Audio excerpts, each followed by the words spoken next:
And a silence falls over the room. With that, I'll go. With that, I bring the regular open council meeting of today, February 17th, to order. A live audio video feed is being broadcasted and recorded via Zoom and is available on the Town of Golden YouTube page. Before we get started, I ask that we take a moment and give our thoughts and prayers to the people of Tumbler Ridge and all others impacted by the devastating and unimaginable tragedy that happened there.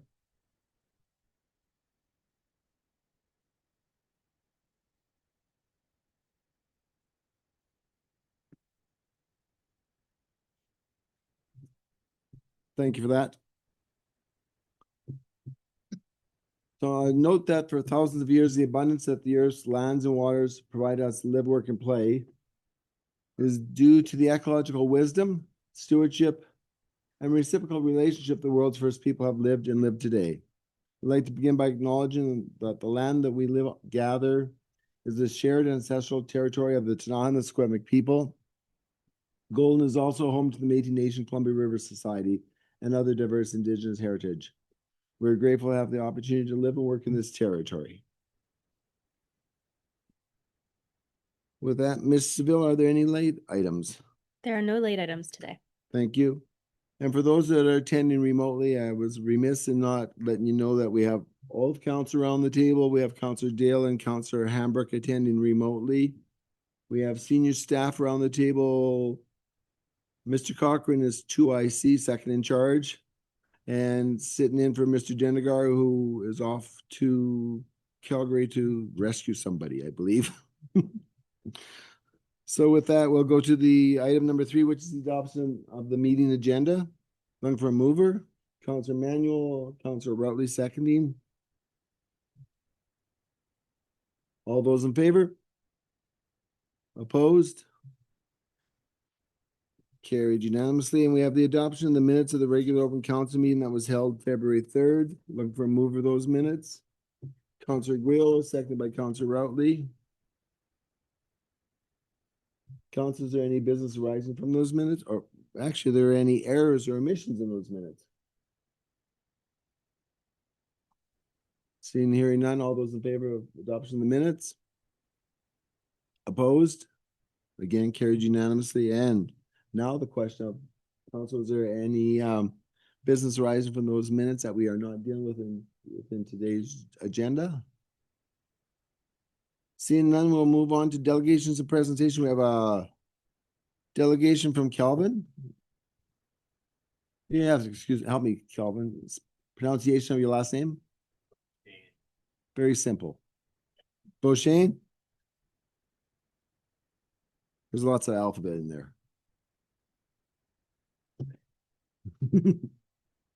Welcome, and you have a presentation for us?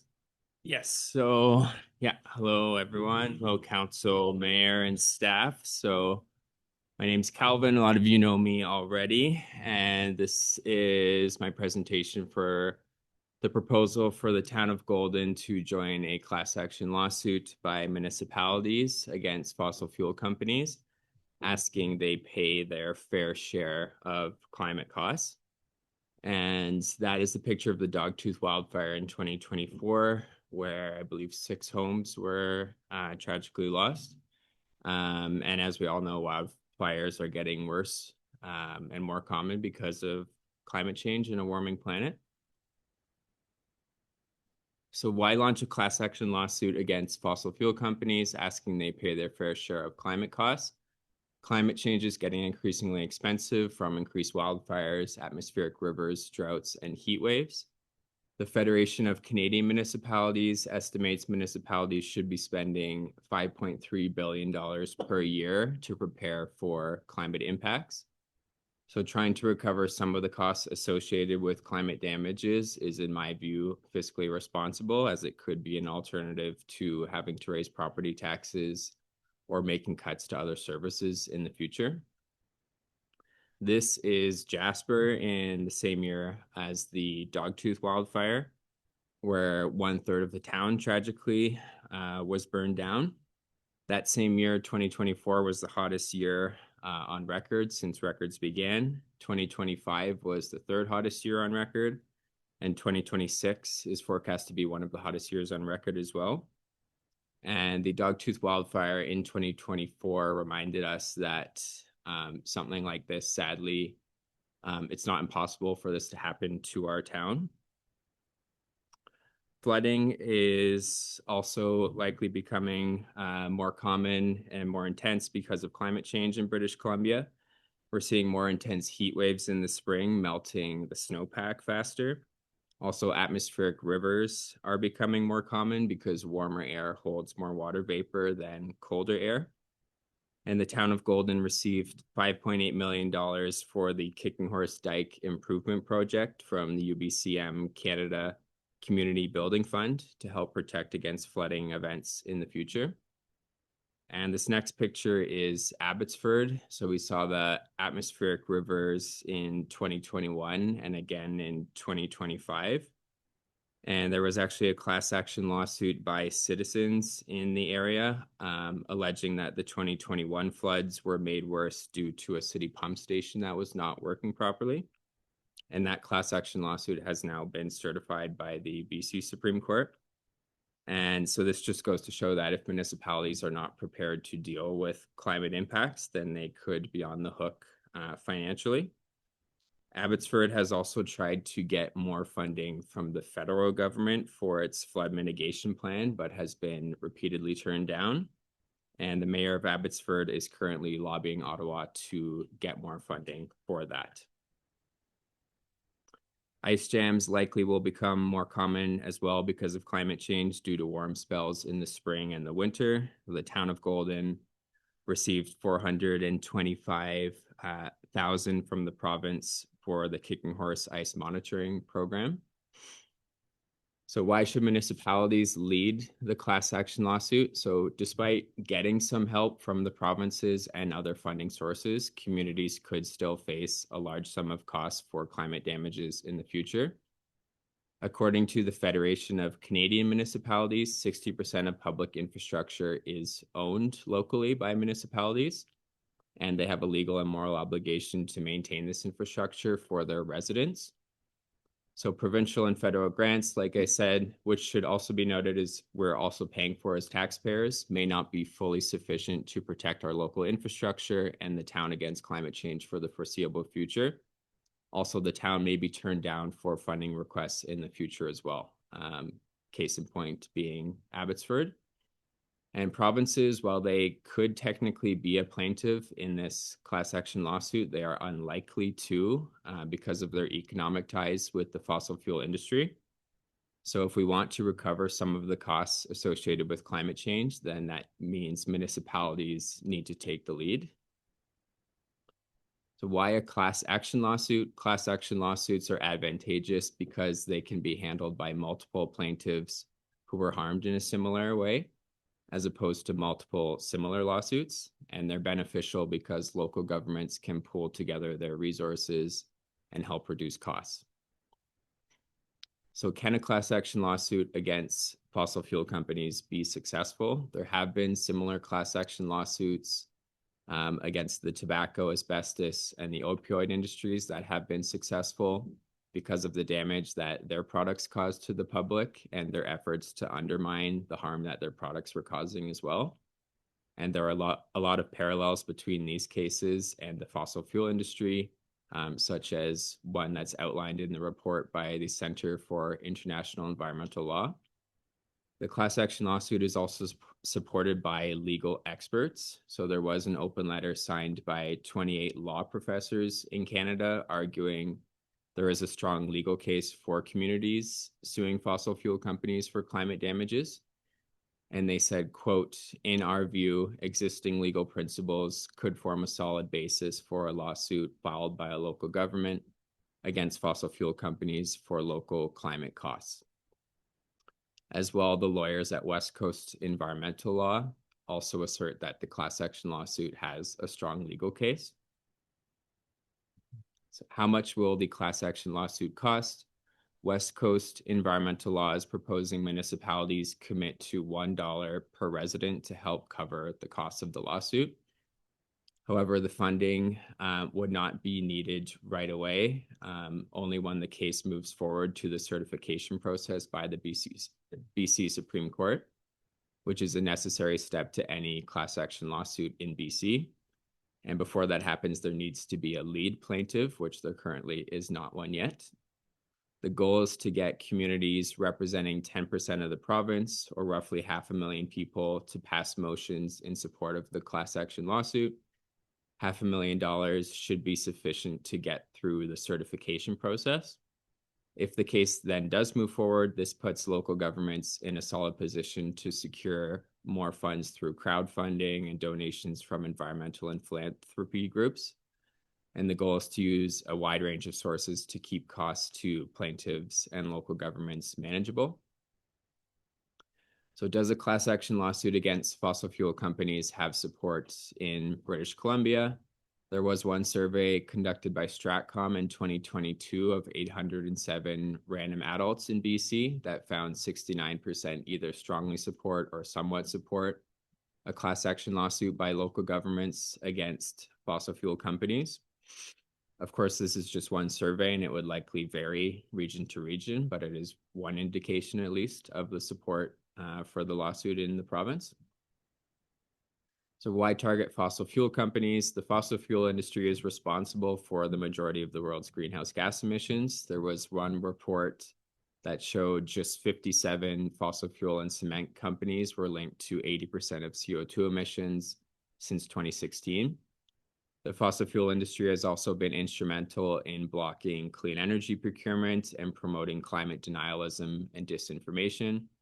ExxonMobil, for instance, it was found that they knew about the dangers of climate change in the 1970s, and instead of alerting the public, they spent millions on climate denial and disinformation campaigns.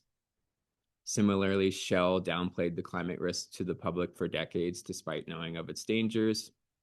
Many fossil fuel companies have abandoned their renewable energy and climate targets in recent years. BP announced their plan to refocus on fossil fuels after scrapping their clean energy target in 2025. And the reason for that is because it is less lucrative for these companies to make money from the wind and the sun than from hydrocarbons. And fossil fuel companies don't pay for the externalities associated with their products. So when you factor in the human health costs of air pollution from burning fossil fuels and the economic costs of climate change, their products would not be nearly as profitable. And because of this, fossil fuel companies remain some of the most profitable companies on Earth. And while CEOs and shareholders make billions in profits, taxpayers and local governments are forced to grapple with the rising costs of climate damages. Which companies will be targeted? The local governments engaged in the lawsuit can choose which fossil fuel companies to target. West Coast environmental law proposes targeting the world's largest multinational fossil fuel companies, such as Chevron, Shell, and Exxon, as they are responsible for the most greenhouse gas emissions. A researcher, Richard Heady, has traced a percentage of global emissions to certain companies. So a lawsuit could claim a contribution from each company based on this percentage, as well as taking into account their role in misleading the public and delaying action on climate change.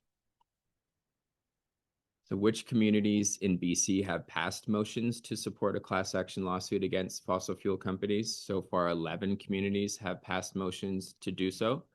Squamish, Nelson, Slocan, Gibsons, Qualicum Beach, Burnaby, Port Moody, Seashelt, Cumberland, and Pemberton. So what if the class action lawsuit is unsuccessful? So since class action lawsuits have to be certified by the BC Supreme Court before it moves forward, this rules out the scenario where local governments will be tied up in litigation and then find out the case has no merit. Fortunately, class action laws in BC stipulate that if the plaintiffs were to lose, then local governments would not have to cover a share of the defendant's legal fees. BC is the only province in Canada where this is the case. And since companies are legally required to report to investors of any material risks to their business, including lawsuits, That means even if the case is not successful, it can still be impactful, as lawsuits could erode investor confidence and encourage more investment in sustainable industries like clean energy. That being said, the main goal of the lawsuit is to recover some of the costs of climate damages for municipalities. Some further thoughts. So the lawsuit is not about vilifying the industry or making a political statement. Rather, it is about getting companies to pay their fair share of costs related to climate change. Right now, taxpayers, including communities, pay 100% of it. And any costs associated with the class action lawsuit for municipalities will be far less than the increasing costs of climate change in the future. The lawsuit does not infer that individuals are not responsible for climate change to a degree. We are all responsible for climate change, at least to a degree. However, fossil fuel companies are also responsible for climate change to a degree. So they should pay at least a portion of its costs. The lawsuit should also not undermine government efforts to fight climate change with policies and legislation at a local level or higher. And if the town does not want to pursue the lawsuit, then I think the question is, how are we going to afford to pay for this in the future? Are we going to have to raise property taxes, make cuts to services? And then I think that's something that should be able to be explained to residents. Some recommendations. So to pass a motion in support of the class action lawsuit against fossil fuel companies, and I've attached a sample resolution. To set aside $1 per resident for the lawsuit. Like I said, this doesn't have to be immediate. It could be approved in a future bylaw. Look into the town of Golden's costs related to climate change, and I have attached some resources for that too. Collaborate with other communities in British Columbia that are considering joining the class action lawsuit. So the District of Saanich passed a motion to explore the lawsuit further and collaborate with other communities that are potentially interested. The law firm Arve Finley has prepared a legal opinion on options to hold fossil fuel companies legally accountable that they are happy to share with municipalities that are interested. And also staff lawyer Andrew Gage from West Coast Environmental Law would be happy to answer any remaining questions or concerns as well, either to counsel or individually. I'm happy to try to answer questions, but obviously I'm not a legal expert. So depending on the question, it would obviously be better to ask a legal expert. And so some resources. So the website, subigoil.ca, the resolution template for local governments. There's also a toolkit for local governments on the website, frequently asked questions, the open letter to local governments from 28 law professors in Canada in support of the class action lawsuit. There's a number of different tools that local governments can use to actually try and quantify some of the economic costs of climate change in their community. And then the contact info for Arve Finley as well. So, all right, so thank you. And yeah, that's it. If there are any questions, I can try to answer, but besides that, thanks for having me. Thank you very much, Calvin, and I super appreciate kept your presentation to right in 15 minutes. Perfect. That's the hope by council with these delegations. Council is an opportunity to ask questions of the presenter relative to the subject matter. Councilor Guil, start us off. Yeah, I have a couple of questions. I noticed that like the letters from the open letters from the law professors, that's like from 2019. And some of the people that have communities that have signed on here, that's like in 2024. So how long do these class action lawsuits actually stay open before they actually have to go to court to, like, I thought there was like time limits on that. Like what, after they start, you mean? Yeah. Or Like, has it started? no, it hasn't. No. So but how long do they search out this money? Because like economically and everything, things changed from 2019 to 2026. And so what's happening with this money that are all these 11 municipalities given money? They've all committed to, But have they? given money? No, because the class action lawsuit hasn't actually moved forward. So these are all just communities that have said they would go forward with it, but before it can move forward, the group wants at least 10% of the province committed, so $500,000. And also they need a lead plaintiff, which no community has committed to doing that yet. So Oh, those 11 communities have said, yes, we are willing to go forward. We will commit to $1 per resident for this, but the case actually hasn't gone to the certification process. can they Yeah. legally say that they're going to commit money to a class action lawsuit from taxpayer funds? Yes, I believe Okay. so. Huh. Thank you. And yeah, just on that note too, yeah, Nelson, I know they said if the case doesn't move forward by 2030, then they would cancel their commitment or the funding. Yeah. Thanks for that Yeah. information. Councilor Manuel, question, Calvin? You, as usual, I've done some research on this, and well, I've got some qualms about this. I mean, I quite agree with you about the big oil. I think they're responsible for a hell of a lot, and they could have been responsible for less if they'd been more proactive and community related. But this, we're looking for to raise $500,000, $1 per person, which will get you certified, which just means you can start then. So you need to get probably several $1,000,000 afterwards to open, because the big oil's got almost limitless resources to fight any kind of legal situation.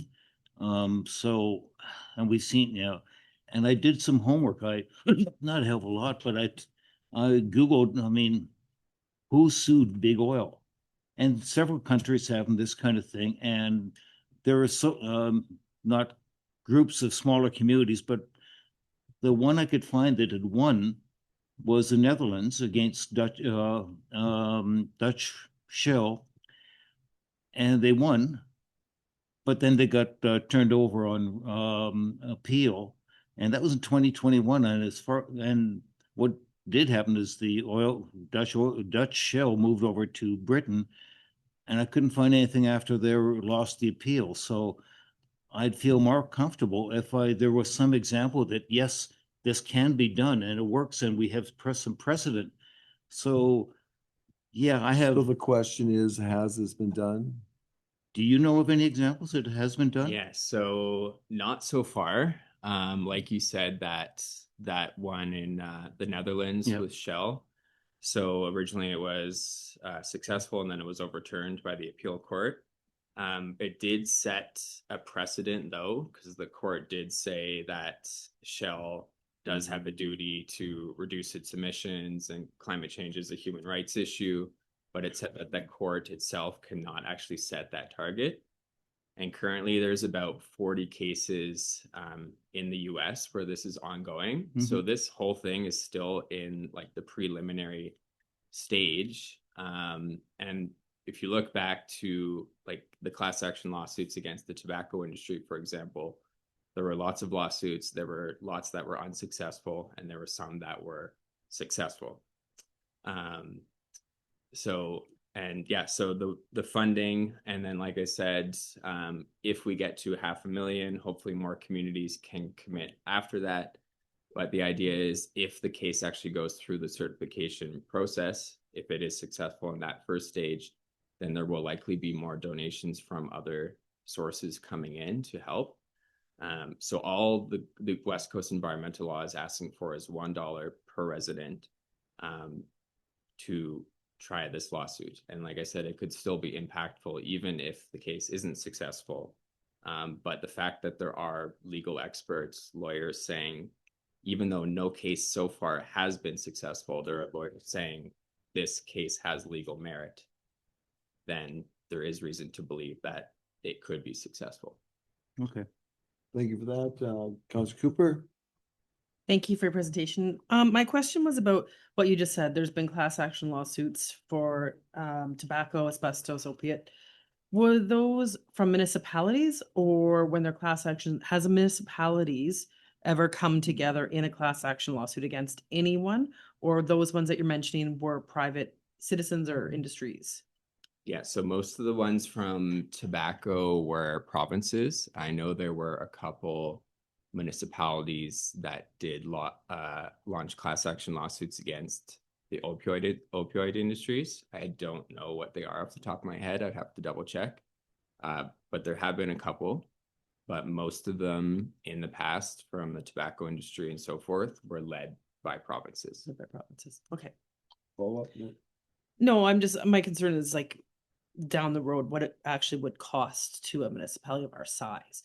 It's not just to me giving the dollar per resident, which is like $3,800, whatever our residency. It's like, I'm uncertain about what the costs are going to be moving forward that would come back to us, which Yeah. would be a taxation on a small tax base that we have.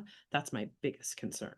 Yeah, and then again, I think the West Coast Environmental Law, they're asking for again $1 per resident and not more than that right now. Just have some fun. And the counterpoint would be how much money as a municipality do we spend on? Yeah, and yeah, no, I get that, but I was like, it's just so ambiguous to me to know really, because we'd also be, even if there was a cap, as you said, whether communities was 2030, like there might be a different council sitting here next year, and how much is the potential that could The impact. the impact on the community and our finances for coming back. That's all. Okay, Councilor Rutley? Thank you, Mayor Azus, and thank you, Calvin. I guess, similar kind of hesitancy on my side around just like the concept. It's very, I think the points are well made around the ongoing costs. And so I guess to look within the general context of this as well, today being the budget day for the province, and within that context, the repeal of the carbon tax, which was funding a ton of services within the province, and you would raise the point that the province obviously is a financial benefactor from the extraction of fossil fuels through royalties. Do you think that there's also opportunity from the provincial side? While yes, there's the current and present harm being generated through just that's being experienced through climate change, or is exacerbated by climate change. That also then, as far as winnowing down the tap or trying to stem the bleeding, to add some of those market impacts, whether it's through increased royalty rates to try to capture that cost generated indirectly or intangibly. Quite difficult to calculate those costs around the GHGs produced from each liter of fossil gas, let's say. Do you think that this is one route? Do you see that there's merit in also going to the province to say, an industrial rate similar to what the federal government is looking at, or also trying to use those royalty rates as a way to discourage further extraction, but if it is happening, capturing those additional costs that are being experienced through landscape disasters exacerbated by climate change? Absolutely, yeah. I don't think one method to address the climate crisis is the best necessarily. Like I said, there's lots of other ways at all levels of government. This is one way that has been effective in the past in helping recover some of the healthcare costs of tobacco and so forth. So yes, I would support other ways as well, an industrial carbon price in British Columbia for sure. It doesn't have to be one or the other, but this, as I've said, I think this is also an effective way. Thank you. Anything else, council? I have a couple comments. First, and Mr. Cochran will probably correct me if I'm wrong. He used a number of $5.8 million on diking. And actually, we've had a number of projects, and I think the total comes out to about $11 million of diking, not only on the Kicking Horse River, but also portions of the Hospital Creek within the municipal boundaries. Is that number close? Yeah, probably you're correct, your worship. We've been undertaking dike improvements for at least a decade. The big ticket item, of course, was the flood wall. Yeah. associated And work. recognizing that the 11 million plus or minus dollars have been garnered from grants, and to your earlier comment, Kelvin, those come from the ratepayers. This is just a comment, and then there's a bigger number you can use there from a local basis. Do you have plans, or have you approached the Columbia-Shuswap Regional District with this proposal? And I think of our community as golden and rural golden. We got 3,800 people in the municipality, 3,200 in the rural area. There may be some value in approaching the regional district or the electoral area director. Question there for you. Yes, I have. And they since replied that they weren't interested in pursuing it. And I've replied again, and we'll see what happens. Thank you for that. The question I have is, if there was a commitment of $1 per person per capita, or $1 per capita from the municipality, does that commit that community to subsequent involvement in the action? So if there were supplemental costs of $10, each of those communities that committed to being part of the class action lawsuit would be responsible for a portion of that $10 or $10 million, as the case may be? Or is there an opportunity to opt out at some point in time? Yeah, so I believe it's just the $1, and there is no commitment for more funding after that. Okay, Yes, thank you Mark. for that. And as is typical with delegations, council takes the information, ultimately staff come back with some report or some commentary relative to the impacts.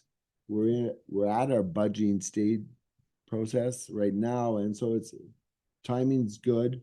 If there was a desire, it would be important to get it into this year's budget, and this is the timely place to be doing that. So from here, what will happen is staff will come back with some comments about what the financial impacts are and other aspects of the presentation and the asks from the presentation.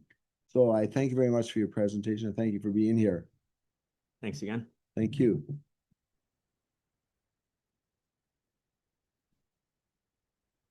So with that, council, we'll move on to 6B, which is the official community plan presentation. And I'll turn to Mr. Armstrong to maybe do some introductions. Thank you, Mayor Azust. I have the pleasure of introducing John Ingram with EcoPlan and Matt Thompson. Yes, okay. I thought it was more Scottish than that, but nonetheless, with Matt Thompson, landscape architecture. They had the pleasure of rolling into town last night for Kicking Horse Culture's positive futurism event that I think many in this room attended. And that kind of kicked off our OCP engagement week. So with that, I'll hand the floor over to John and Matt. Welcome, gentlemen. Thank you. Thank you, Director Planning, Phil Armstrong, and Your Worship, Council. Hello, I'm John. This is Matthew. I still get his name. I always add a P, and I accidentally added it to our flight over here, so we had to change it. Off myself on the plane. Yeah. So thank you for having us, and for those who came to the event yesterday, thank you for coming. So we just have a short presentation on the official community plan, or OCP, project. If this advances for me, it does not seem to be wanting to. There we go. We've already covered introductions. We'll just do a quick overview of the project itself and the timeline. We've done, reviewed the existing OCP from 2008 and some of the work to date, and then talk about community engagement. We'll be here for the remainder of the week, and there'll be a lot of other activities where we can hope to see some of you at as well. So with the project overview and timeline, there are two parts to this. It's an official community plan update, and then it will be followed by the zoning bylaw update. And we kicked this project off in the fall. We've done some technical review work, and we're moving into spring, into phase 2 and gathering ideas. And it's on the timeline is it's tight. We are tight, but we are confident in moving forward and over the spring and producing a final or a draft of the OCP, moving into phase 3, and looking for this council's review and adoption of that bylaw of the OCP, and then the new council really beginning in the fall of 2026 and moving into the spring and summer of 2027, moving forward with the zoning bylaw review and update. This is just an overview and timeline. We are aiming to have council first and second reading May 19th. Referrals, public hearing, third reading. We've looked at having additional time if a second public hearing is required, but we're looking to wrap up the OCP project in July, and then start moving into the zoning bylaw review and screening updates beginning in September. And it is important to point out the note at the bottom that it's tentative and subject to change as we move forward.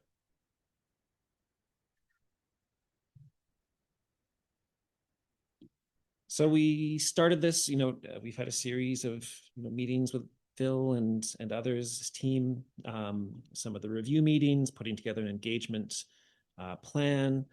We've completed a community profile, which that's the cover of the profile, which is just kind of a snapshot of Golden today. And we've done a review of the existing OCP from 2028. And from that review, there are opportunities to improve the navigation and structure. Obviously, a lot has changed since 2008.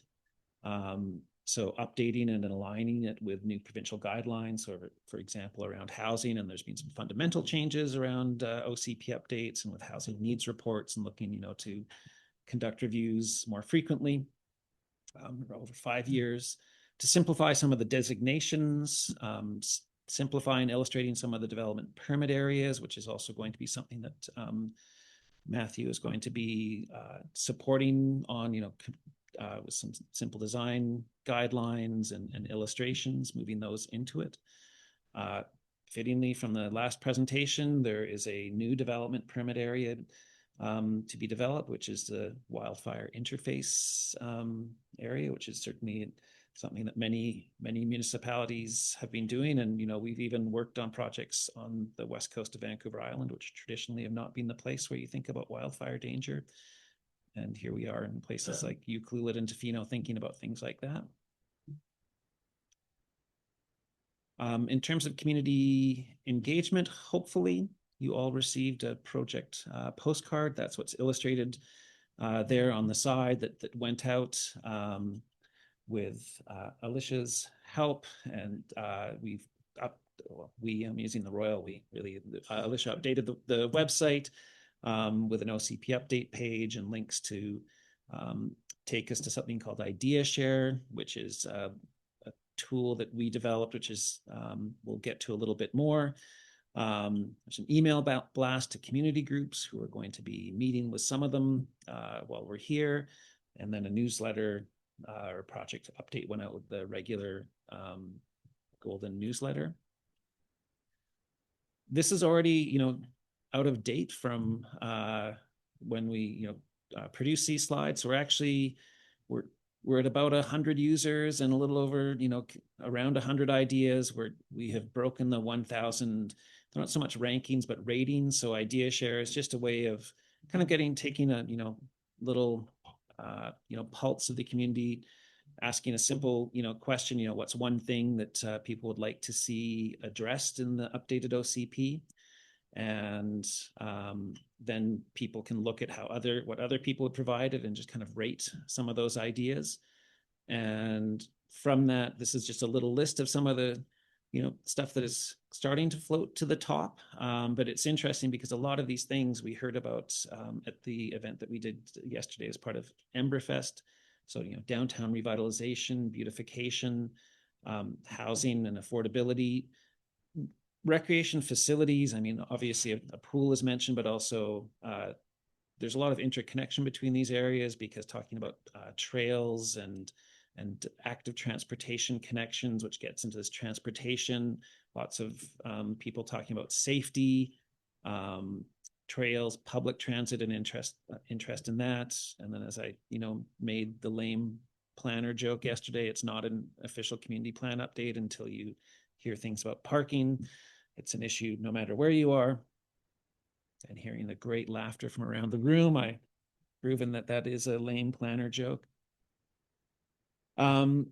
So we got into town yesterday and went, straight to the Civic Center and participated in the community visiting with Emberfest, where we went to a storytelling event following that, and we'll be going to some other meetings as well.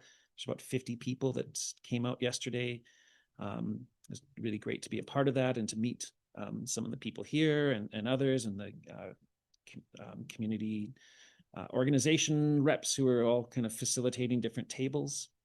And so with those community organizations, we have some community conversations coming up that we'll be doing here in council chambers. So there's one coming up Wednesday morning and then one on Thursday afternoon with, about kind of half a dozen groups that coming to each of them. But we've also are going to be likely meeting with people kind of, going door to door, having coffee where there's opportunities to connect with folks. There's an open house and in person that's on Wednesday evening at the Senior Center, 4 to 6:30. We'll be doing a high school session with some grade 9s on, it says Thursday afternoon, but really it's that should say Thursday morning, because at the same time there will be a Spirit Square design workshop that's happening. That Matthew will be there. We're kind of splitting forces and looking at Spirit Square and some opportunities for new washroom facilities, but also thinking about Spirit Square and sort of the larger place, how it fits and works in Golden. So that's kind of happening at the same time. And then, ongoing sessions with staff kind of doing the some deep dive stuff on the OCP. So that's all going to be happening this week. And we are looking to wrap up. And as I said, we're on, this tight timeline, but we'll have a What We Heard report for the end of February. So that's what we heard during this round of engagement from the Idea Share, which has been up now for, a couple of weeks now. We're actually going to look to support Emberfest with some of their work because they're in the middle of doing things. They want to create a What We Heard report from their work yesterday, and we might help support them with that. There'll be a council update on March the 3rd, to give a little bit of updates on, some of the things that we've heard. And then looking at, by the end of March, of having a preliminary draft of the OCP, which we've been working on as we are going through this. So that's part of where the community profile fits, because there's pieces of the community profile that we're dropping in. That's where the OCP review comes in as well. Although we know there's room for improvement in the OCP, you're not kind of throwing the proverbial baby out with the bathwater. You're taking the pieces out of that OCP and dropping it into an updated structure, a table of contents. And then looking to come back in the week of April 13th or thereabouts for a second round of community engagement. Again, presenting what we heard, presenting some preliminary ideas around vision, goals, and some kind of directions with the OCP. It'll also be an opportunity to present some of the Spirit Square, outputs of that workshop. And that's in the week of probably towards the end of April. And that, keeping under the 15-minute time limit, is our very high level introduction of the official community plan update project. Thank you for that. Mr. Armstrong, anything to add from your perspective, from staff perspective? No, not at this point. I think council's welcome to ask any questions of the presenters and myself, and eager to get this rolling. And I think 17 or 18 years has gone by since the last one, roughly. So that will not happen in the future. This will be a document that we'll be checking in on per legislation every 5 years now, with some of the new provincial legislation. So it'll live, it'll improve, it'll evolve as well. So it's great to be having these conversations. And there's a lot of plans that we're building on with this stuff that Golden CD has led, the projects the town has led, transportation master plan, our infrastructure master plans, housing needs reports. There's a lot of work that's led up to this, and it seems like we're bringing a few things together relatively ambitiously and quickly, but we're on the foundations of other good planning work that's happened. Thank you very much for that, Council. Any questions, Councilor Cooper? Thank you. Thank you for a variety of events throughout the community this week. That's nice to see. Fortunately, I was away. I'm not able to attend yesterday, but I did have a couple of kind of questions.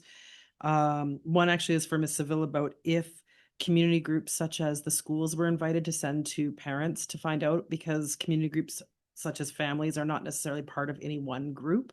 So I think it'd be great if the schools were informed so parents can inform that these events are happening, if that has or has not happened. And I just want to know, like, when I see things about the future and everyone's desires for what they want, is there any asking of community members, what is their desire for taxation increases to pay for these items? Like, because, well, it's great to have amazing ideas, but we have a small tax base.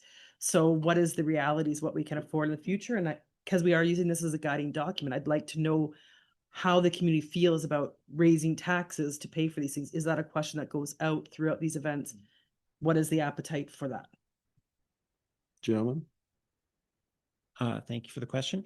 As far as schools, we do have that school presentation happening with grade 9 social studies students. And then that was one of the reasons why the postcard, went out to everyone. There's been some social media that was coordinated through Facebook and Instagram. So trying to cast the net out. And it's always a challenge with engagement, trying to, get word out, because I'm going to make another lame planning joke. It's not a municipal project until you complete the project at the end and you are approached and someone says, when did you decide to do this? I didn't hear anything about it. So it's this ongoing challenge that we're facing with engagement. So engage early, often, cast the net wide, and use different channels and approaches.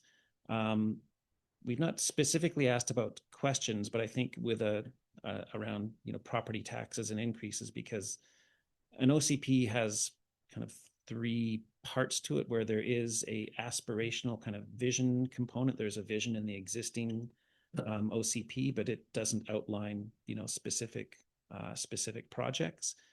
Underneath that, there's some broad community goals, but there's kind of a implementation section where different studies are required. And I should have mentioned, as Phil had mentioned, this has been building on a lot of recent and great planning work, both by community groups, but by the town itself. That there will still be some additional studies that would be required, and then OCPs tend to identify those as actions that can be taken in the future. And then an OCP is also a bylaw, and there's a regulatory component where which doesn't have tax implications around land use designations and development permit areas, and that's kind of a core piece of an OCP. So there's those 3 areas there. And so I know that I don't know, like with the event last night, and looking broadly ahead into 20 years, and there's a range of activities and wishes and aspirations that come out there. Not every that thing is going to appear in the vision statement of an OCP, which tend to be pretty short, concise documents. And then typically if there are elements that, would require, capital plan, I mean, that's directed to that implementation part or looking at, additional studies and such that are required. Any follow-up, Councilor Cooper? Yeah, no, I mean, I guess as a counselor too, I sit and wonder like, how much do people really want to pay? Like a broad range, 5%, like just, it's that vision and creating bylaws and planning for everything, but it's also a guiding document that we have to go by.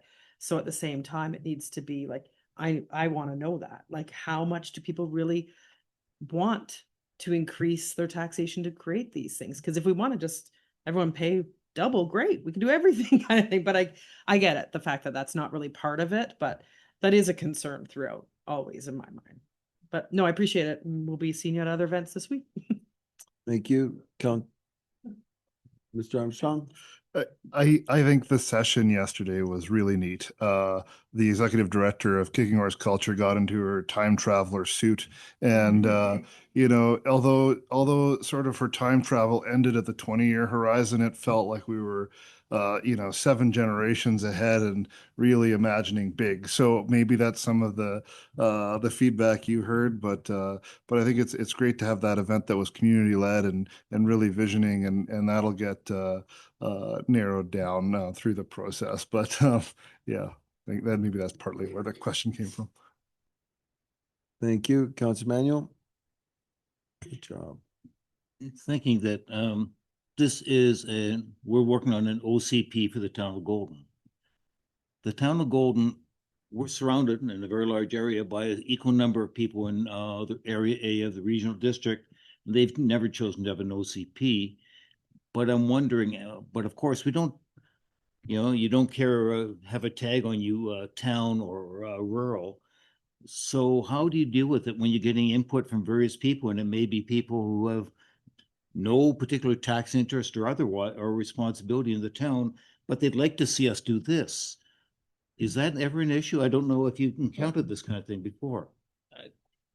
Thank you for the question. Completely. And it's fairly common sometimes. I mean, it's going back a few years, but we did the OCP for Fernie that was surrounded, again, you have a large number of people living in the electoral area who are, by and large, and at that point, there's even, there's an annexation component to that OCP project that we're working on, but you do have people from outside, from electoral areas who are using services that are municipal services and the like.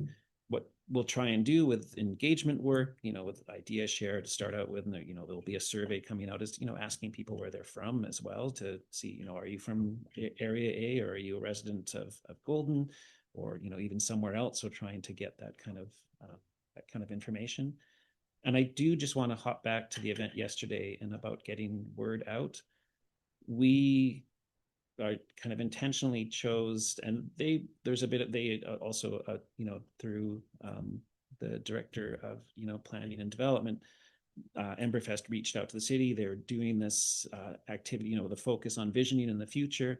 And for the OCP update, it was an opportunity to really piggyback on an event that was already going on. And one of the things that really struck us about the event was just there were a lot of young people there, and by young, kind of Younger than you?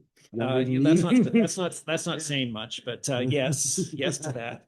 But in that kind of 25 to 35-year-old range, and sometimes that's really hard to get. And there were a number of young parents, and I was at a table where there's young parents who are there, and that's one reason going to an event like that and participating in it, and going to these other events just to kind of cast the nets widely, and it's been that has been great. And because it's even something we've noticed here, there's a really young population that's quite active in a lot of the businesses in Golden, and Emberfest has been an opportunity to at least start to try and make some inroads there, connections. And my apologies for picking on you and your age or lack thereof years. And I say that because at the session, one of the attendees, someone who's well known in our community, Mr. Ewan, Glenn Ewan, came in and says to me, he says, "This is great. I walked into the room and there might be two people that are older than I am. Everybody else was in that younger demographic, and he also appreciated the fact that we had that youth representation there as opposed to a bunch of gray hairs in the room." Anything else, Council? Councilor Routley? Thank you, Mayor. Just really a comment to the both of you. Thank you. And the session yesterday was yeah, fantastic. And it's great to see the approach of casting that wide net, trying to catch people organically or in other settings. It's always, yeah, a question of like how long is a piece of rope around, you know, how much engagement is enough engagement. But I see a really robust approach, and so I'm certainly supportive and some quite cognizant of you know, when the Columbia Basin Trust was doing their symposium in town, one of the big questions was, you know, it's all great that everyone is gathered here over the course of those days, but you know, who isn't here, and that question, and trying to capture those perspectives, and you know, I think it's kicked off really well. Some great diverse perspectives at the tables yesterday, and looking forward to seeing how a little kitchen party at Rockwater later today, or any of the events this week capture different segments of the population and in really fun ways. So thank you. Thank you. Council, anything else? We got a couple of things here. To Council Cooper, visioning wants / and then totally different reality is needs. So that was some of the conversation that was happening at our table at that event yesterday. It's like, yeah, these are wonderful wants, but what are our core needs? I think back to your statement, John, about the vision statement being short and articulate, I think was the word you used. And generally, I would say usually they're short and they're wide language, kind of almost all encompassing, which is not a bad thing. I think it should be noted the graciousness of the process, in that we are inviting the whole community in, regardless of where you live. That has not always been the process with OCPs. I can remember being the electoral area director back in 2008 and was actually asked not to engage in the process by virtue of the potential of influence. And I think that's totally wrong. I think there is value in taking that input from the whole community, but again, vetting that down to what's going to happen within the community. So my question is, with all this public engagement, how does this integrate into the zoning bylaw? So we have all these aspirational statements. How do you take all of that and put that onto the ground and translate it into land use bylaws? Sure.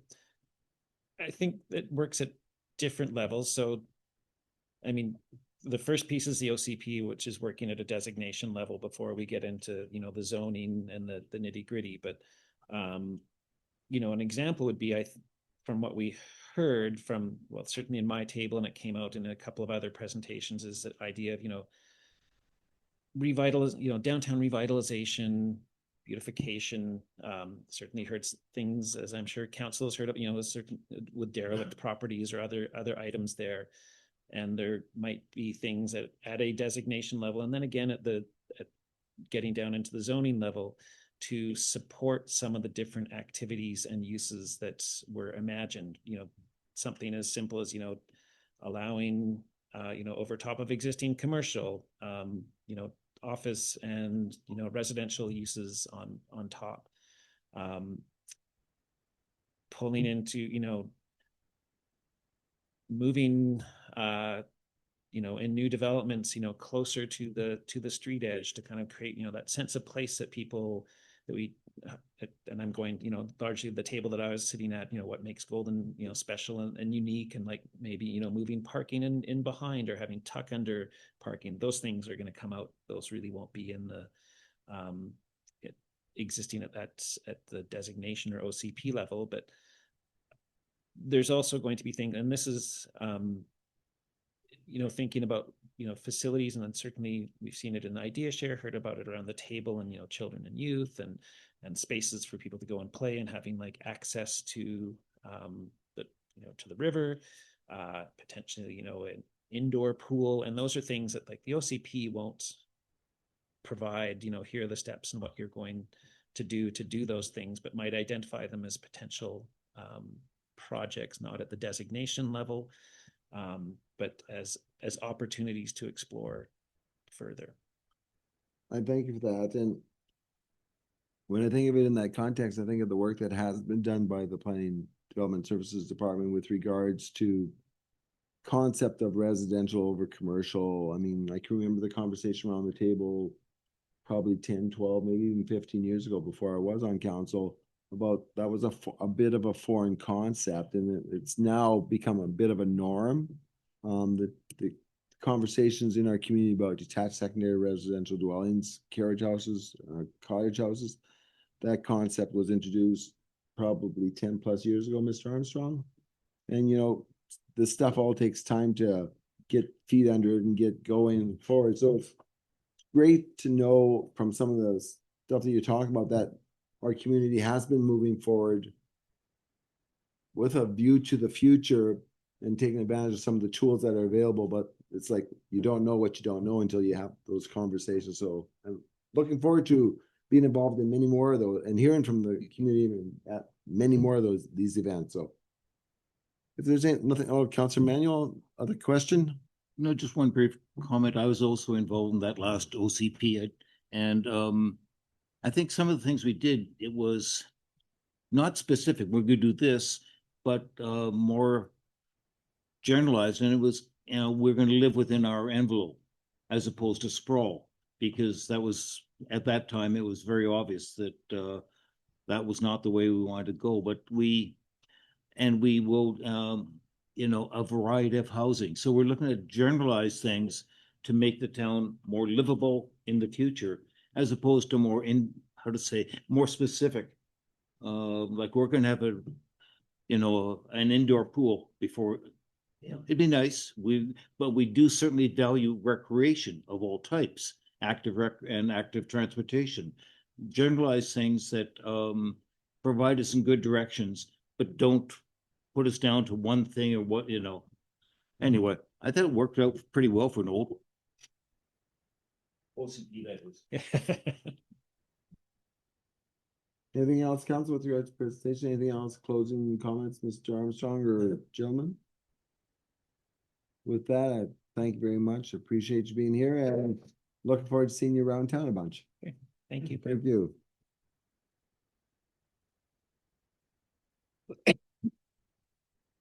Excuse me.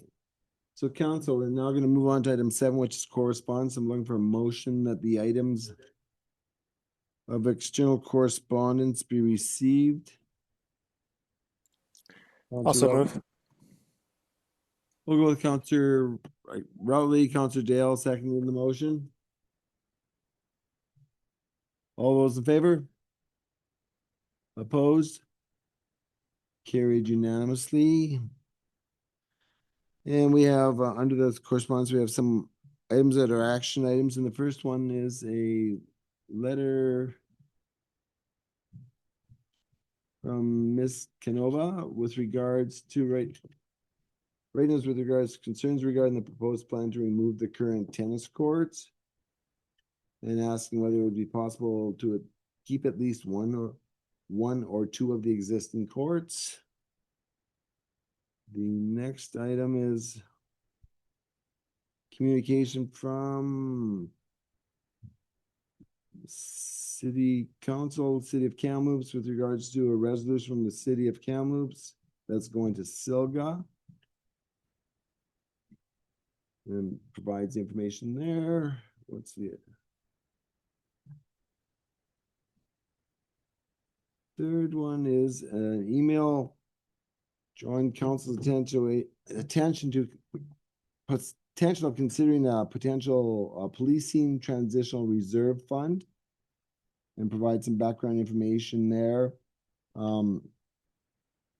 It notes that the council could contribute up to $500,000 a year to the fund.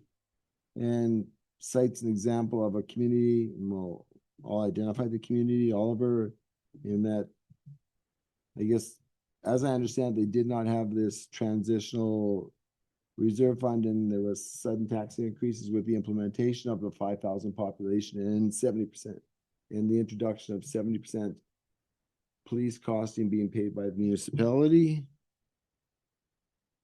And was there another one?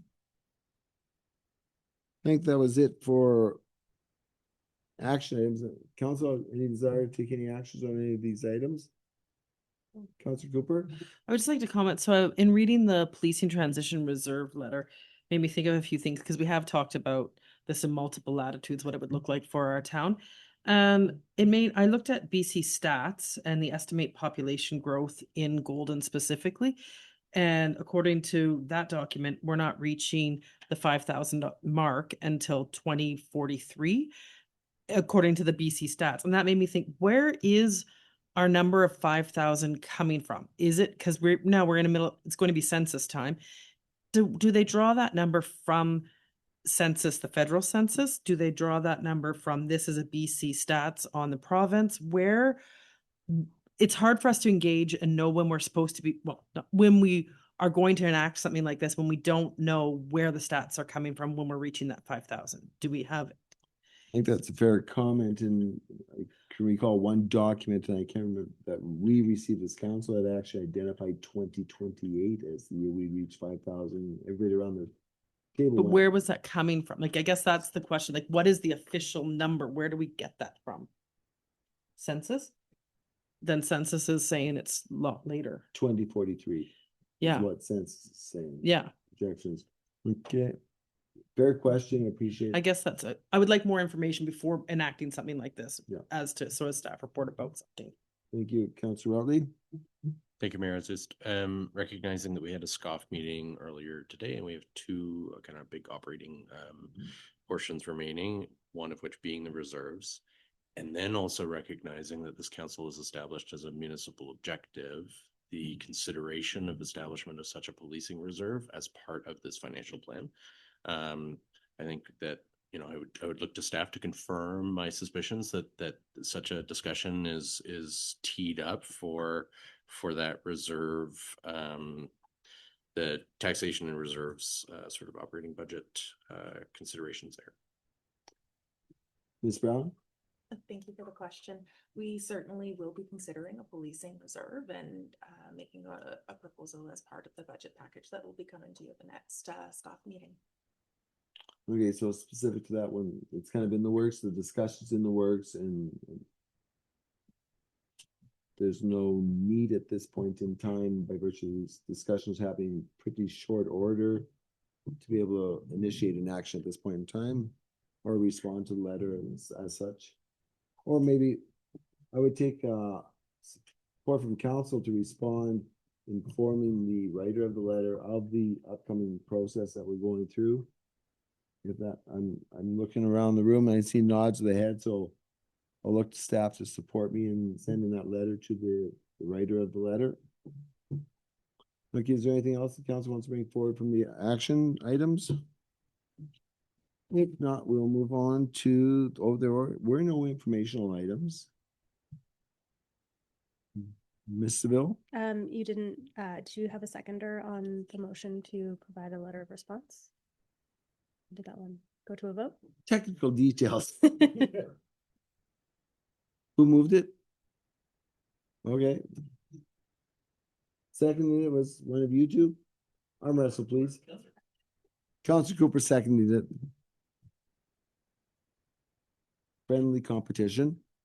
All those in favor? Opposed? Carried unanimously. So now we're moving on to internal correspondence. I'm looking for motion that the items of internal correspondence be received. Councilor Dale moving that, looking for a seconder. Councilor Routley seconding that.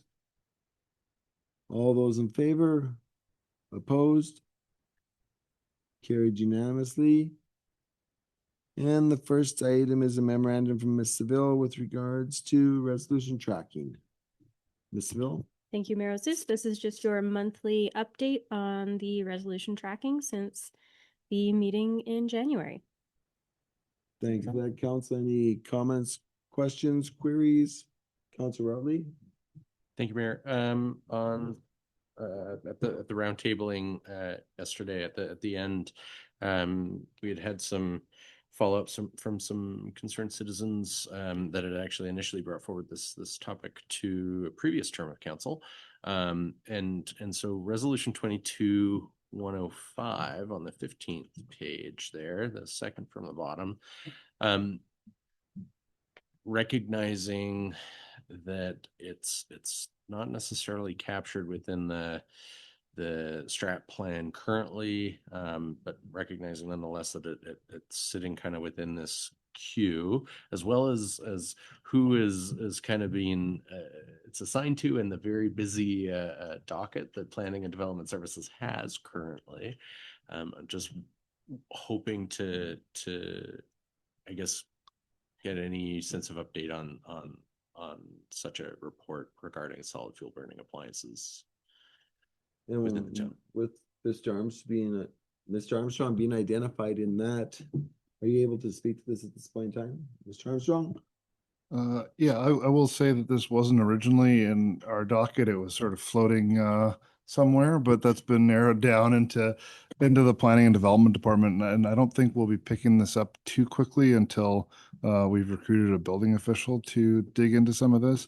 There's a long history with the solid fuel burning bylaws in the community, and we'll have to look at some of the goals within this resolution and legalities around it. But I think it's in the new version of council strat plan for next year. But I could be wrong about that. Any follow-up, Councilor Ali? Any other comments, questions with regards to the resolution tracking form? Seeing none, we'll move on to the next item, which is a memo from Mr. Petrix with regards to the Mount 7 Recplex all user meeting minutes. Mr. Petrick. Yeah, thank you, Worship.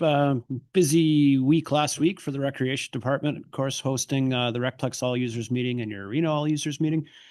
This memo's just got a quick recap and the notes from our meeting held last Thursday, February 5th at the Recplex. As the majority, we had a good showing from councillor, the mayor, and 3 other councillors at this event. I think the meeting went quite well, and representation from a couple of our key rental user groups and program participants. You got some stats within this memo that just kind of recap our program attendance. This is always a great opportunity to kind of provide that information on what kind of numbers we're getting at our key drop-in programs. And then we also recapped some of the hours rented from a bunch of our key user groups that are using the facility on a regular basis. A couple different items that came up from the conversations. We did our best to just kind of provide a high-level recap of some of the items that went around in there. And of course, some of the action items that staff are taking out of these meetings. Of course, your space allocation policy is also intertwined as a council strategic objective for this year too. So we're hopeful within the next 2 months to be bringing forward a conversation on space allocation policy and some housekeeping edits with that document. If there's any questions, please feel free. Council, any questions, Mr. Petrix? Councilor Cooper? Get that smile. I know. No, I appreciate the event. I really liked the hearing about the space allocation, how it was dealt with the staff. I think it put a real perspective in how programs get the space and what was happening in relation to the numbers. So I thought that was great. I just had a question around the spring break and summer camps because we had spoken about it earlier a little bit as well. So I understand spring break would be using recreation facilities like the Recplex. Within the summer camp, do they use inside facilities or is it primarily outside? Like, does space have to be allocated within the Recplex or is it an outside primarily program? Mr. Petrick? So I would say our approach is a little bit of everything. If we have any kind of programming or rentals within the Recplex, we steer clear. We find another venue. For instance, if we have a big wedding coming up, we might actually relocate our drop off and pick up to the arena on that date. So we definitely don't mandate consistent use in the Recplex. We use that venue for lunch and playing some games, mix of outdoor based on the weather. In the summer, we also get the kids over into the pool as well, at least 2 days a week. So yeah, we do our best to make sure the kids are outside as much as possible. Yeah, perfect. No, I appreciate it because it's like it's not bumping other program, but it's actually enhancing some program space when availability and there is movement. So I appreciate that. Thanks. Any other comments, questions from council with regards to the Mount Seven Redflex? Actually, I'll speak to one thing. One thing that jumped out for me was at the Redflex meeting was there became awareness of the recovery rate for that facility and the objective of council for staff to try and recover 25%. It was interesting that there was some interpretation of that language, and they were saying, well, now you have extra money, and not without the realization that no, for every dollar that is spent, we only actually recover 25 cents. So the general taxpaying public supports that activity with 75 cents per dollar spent. But there's also conversation around the programs that have the social value, those programs that are drop-in of $2. There is no potential for that. Those types of programs to have the cost recovery revenues that anybody would like out of that. But that also speaks to the high value of those programs. Because I think I got the list of parent-taught play, parent-taught fitness, youth open gym, and run bikes. So those Winter walking is in that roster as well. Thank you. So again, those are programs that don't probably come close to covering that rate of return, that rate of recovery that staff have been tasked with, but yet those programs have a massive value to our broader community. And by virtue of the numbers are well attended and greatly appreciated. It's also great that we have other programs that are paying the appropriate rates and are doing some of that offset revenue generation. When I look at some of the attendance, 2,000 in pickleball, 1,200 in volleyball, basketball, almost 1,000. So those are the programs that are supporting, in essence, being able to maintain that 25%, as well as that allows us to support the $2 drop in for the other programs, the social value, community social value programs. So just a grandstand, my apologies. Councilor Wheel? Yeah, so these numbers are all for 2025 are all in now? Like for the attendance? Yeah, those would be your recap numbers of public programming offered over the course of 2025. So it does kind of span 2 operational seasons the way we look at it as staff. So this would be September to December, and then kind of January to March timeframes. So I noticed there's a couple of huge outliers, like the kids multi-sport that like just grew like crazy. Yep. And then unfortunately the parent and taught fitness dropped by half. Yeah. It's Yeah. interesting.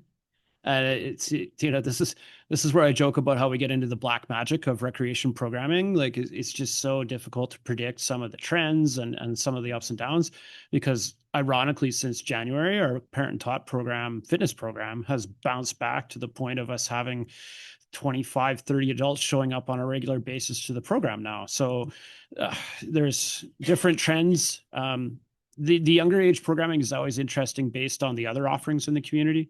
And we've always tried to take a consistent approach with those. But yeah, the numbers are very fascinating as we start unpacking them.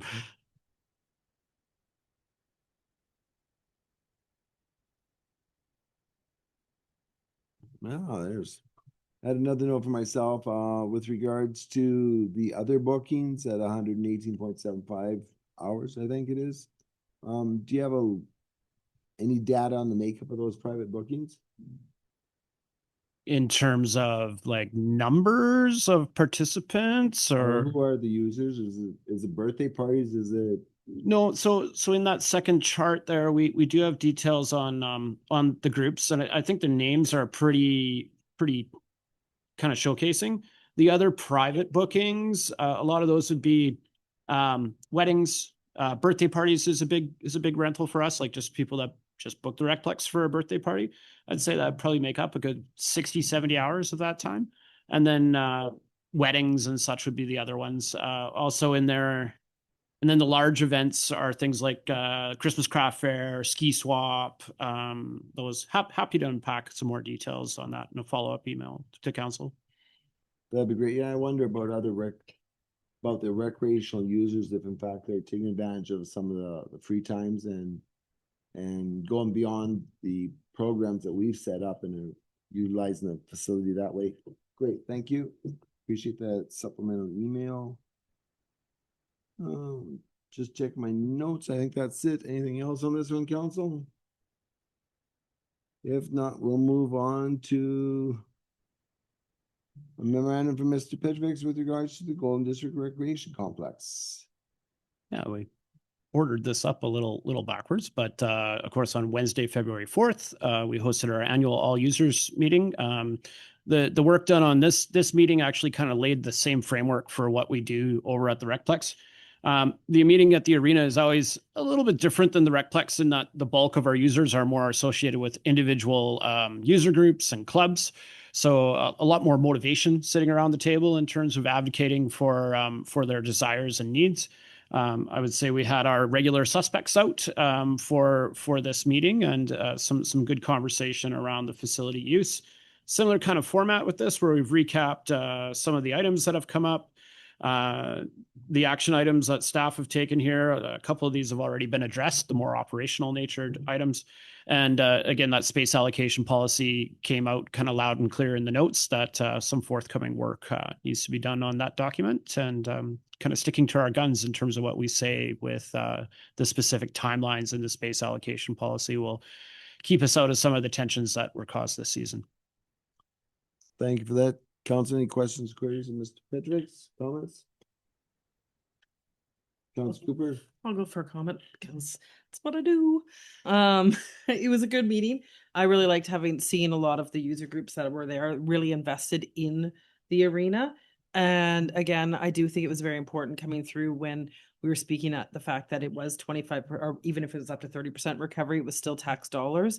It was great to have CSRD also there in attendance, as well as the manager of operations kind of there. It made a really wholesome avenue for everyone to see all the players, not just the users, but also having staff and town and CSRD there was great.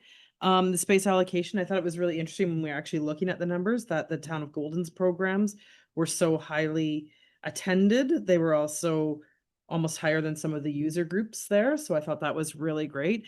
And the fact that we still have numbers that the costs for our town programs are very reasonable, and the fact that people are coming out and it's still very, very prevalent, I thought was amazing. And hearing about the town allegations, the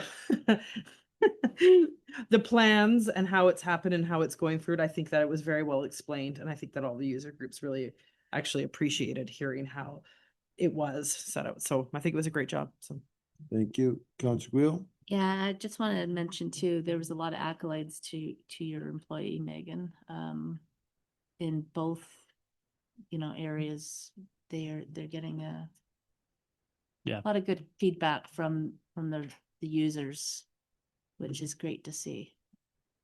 Thank you for the comment, and needless to say that feedback was it was great to have that feedback come out from the users in the room. And I've definitely passed along my appreciation for the work that my team does in terms of trying to hold all this down.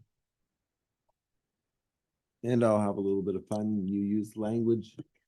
The regular suspects attended. I would say the regular partners attended.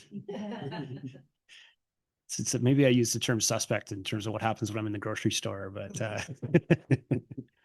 fair enough. Or when we're in the grocery store. oh, sorry. Councilor Cooper? Sorry, one more. I really think it was great also to hear that the 2-week extension is going through and that the user groups really did appreciate the fact that they were heard in their desire to have the 2-week extension, that it has been continued on and is now a budgeted item. So I feel like that was set a really different tone to the meeting than other years, because I feel like they were being heard by council and by what we could do. So I appreciate the recreation department bringing that forward and continuing it for all of the groups as well. Thank you. So with that, we will move on to the next item, 7E, which is outgoing correspondence. Looking for a motion, the items of outgoing correspondence be acknowledged. Councilor Routley, Councilor Guido. All those in favor? Opposed? Carried unanimously, and there's 2 items there, and one is a response under the office of the mayor to Mr. Conway with regards to the tennis courts. And then maybe something that might be passed on to the other sender of a letter with regards to tennis courts. And the second item was going out to AKBLG with regards to the submission of resolution 2526 for Terra Tourist Accommodation Assessment Relief Act. Thank you. That's there for your information. And now we move on to item 8, which is reports from council. Council reports of activities in the last couple of weeks with your counselor hat on. Counselor Manuel, start us off. Okay, I attended the meeting of the ESS, Emergency Support Services. It was very good because we had either the mayor, either the chief or a representative of the 4 different fire departments we work with. Some are, well, the Kicking Horse Fire Department is basically a work in progress.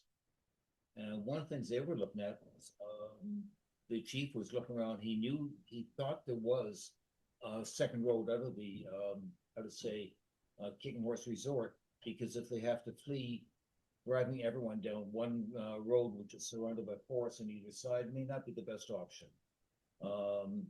We also heard from the chief of the field fire department, and it was interesting again because they used to work with the parks. Now they're not so much. And with both of these and also the Nicholson and our own, we had actually, there was not one simple way to communicate. So we need to know that kind of information. And it was good progress. There's one remark at the end that might be of use, hopefully not. But in the case of an emergency, if you have to get out of town, make sure you got if you have home insurance, make sure you got the contact information for the company, because you may need that insurance before getting home. The second one, I attended working group from the Climate Caucus focused on disinformation. I don't have the information here, but I will circulate it before in the next couple of days.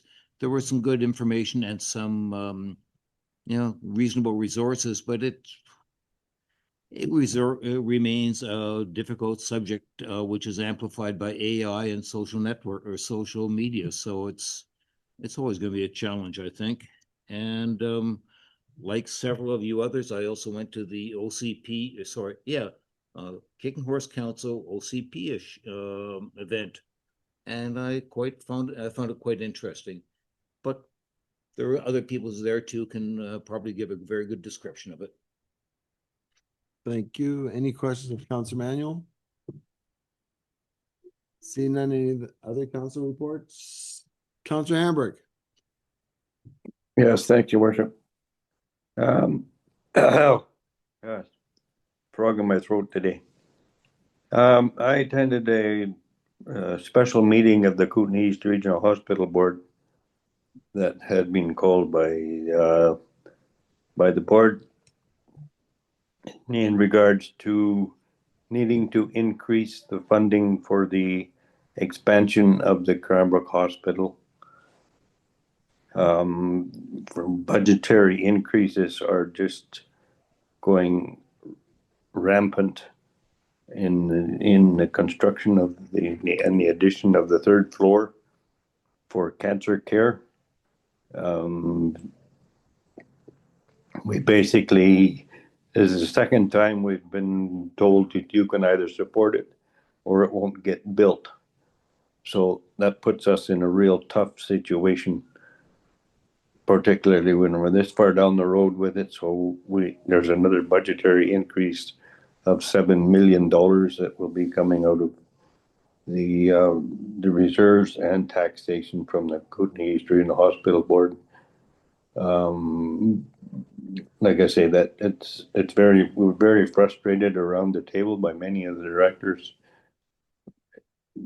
just being with a gun held to our head to say do it or don't get it, because it's desperately needed in cancer care for the Kootenays. So, and I better stop talking. Thanks.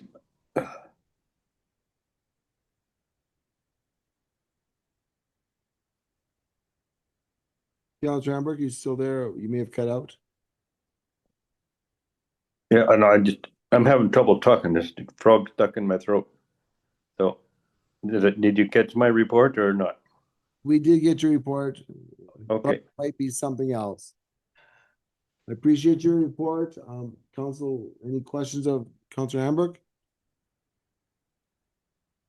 I guess I'll make a statement and ask a question. Appreciate the frustration around the East Kootenai Regional Hospital District Board table with regards to these escalating costs associated with this addition to the East Kootenai Regional Hospital. Those are some of the realities that I believe everybody around this room knows that's happening to projects that are going forward. Costs are becoming almost unbearable. My question to you is with regards to the discussion that we've had relative to a CT scan being identified for the Golden District General Hospital. Are you able to give a brief kind of update of where that might be at? Or what stage of discovery you're at with that? Well, yeah, thanks. I know I had mentioned to you that one of the conversations that went through one of the presentations we had in December was that I was left with the impression that CT scanner would be going to Invermere. So what I've discovered since then is that it is still planned to come to Golden. At this point in time, the comment that was there is space available in Invermere was more of an informational comment, but the plan and anything that I've received since, it is still planned to come to Golden. So exactly where they're going to put it, I'm not sure, but that's part of the discovery process, and that's what they're trying to determine right now. So. I thank you very much for that update. And Councilor Hamburg, if you ever need any support, advocacy at that board table for ensuring that CT scan comes to our community, please do not hesitate. Because I believe everybody's around the table going, yes, it makes sense for it to be in Golden by virtue of it's an hour and a half or it's 2.5 hours to Cranbrook for a simple 7-minute procedure. Whereas if we had it in the community, patients could be scanned, determinations made, and they could be released as opposed to being subjected to an 8-hour travel day almost. Yeah, I mean, the one discussion that I've had with one of the local doctors is that it was all planned to have a portable unit rather than a unit that can only stay in one, that has to be housed in one location, so it can be moved room to room sort of thing. So that will help ease the pressure, I think, and that's the doctor's feeling as well, to help ease some pressure on space allocation to where to put it permanently in the facilities. Thank you for that, and I appreciate you protecting that doctor, but I'll be so bold to say Dr. Larson Souls has been a strong advocate for ensuring that that CT scan comes to our community, is operational and used by our community. Yes, she certainly has in many ways. She has lobbied for that's why we have so many doctors. Absolutely. Yeah. Thank you for that. Any other comments? If not, we'll go on to other council reports. Council Cooper. Let's wait and see if Council Guio would put her hand up because we were at all the same events last 3 weeks. So yeah, as other words, we've already mentioned about Mr. Petrovic's community groups that we've done with the Rexplex and the arena. So we also attended the local Food Matters AGM, which included fantastic food share. It was amazing. There was some great food there.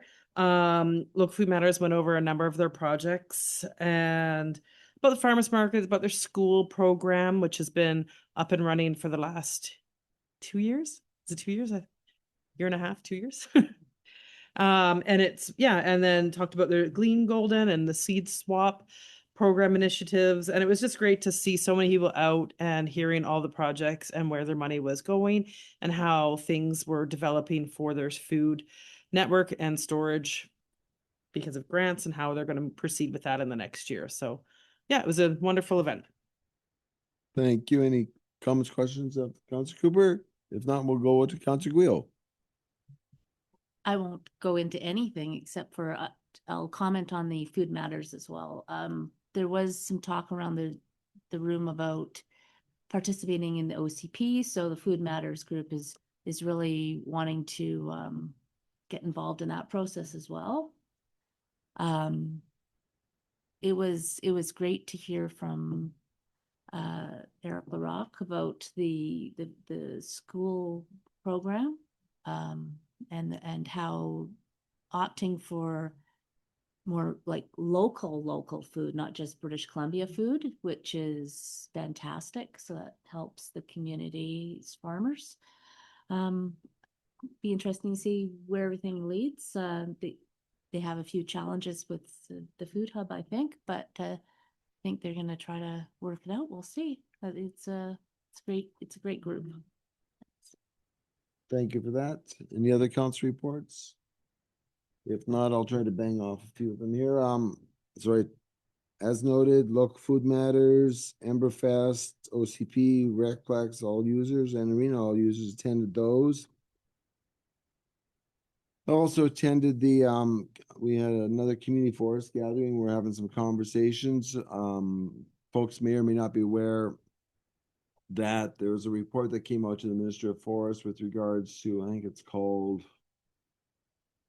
Caring and Change. Anyways, it's a report that talks about completely revamping the Ministry of Forest structure, the timber allocation structure. There's some opportunities in there for some pilot projects. So the group is mustering around whether or not that would make sense for our community to try to get into the queue to be one of those pilot communities. I also attended the wildfire risk reduction meeting that we had at the senior center. I had the opportunity to take in Golden Community Economic Development session in partnership with the Chamber of Commerce on living wage. Those are always good discussions. I learn a lot, and hopefully I challenge the group a little bit, but not too much.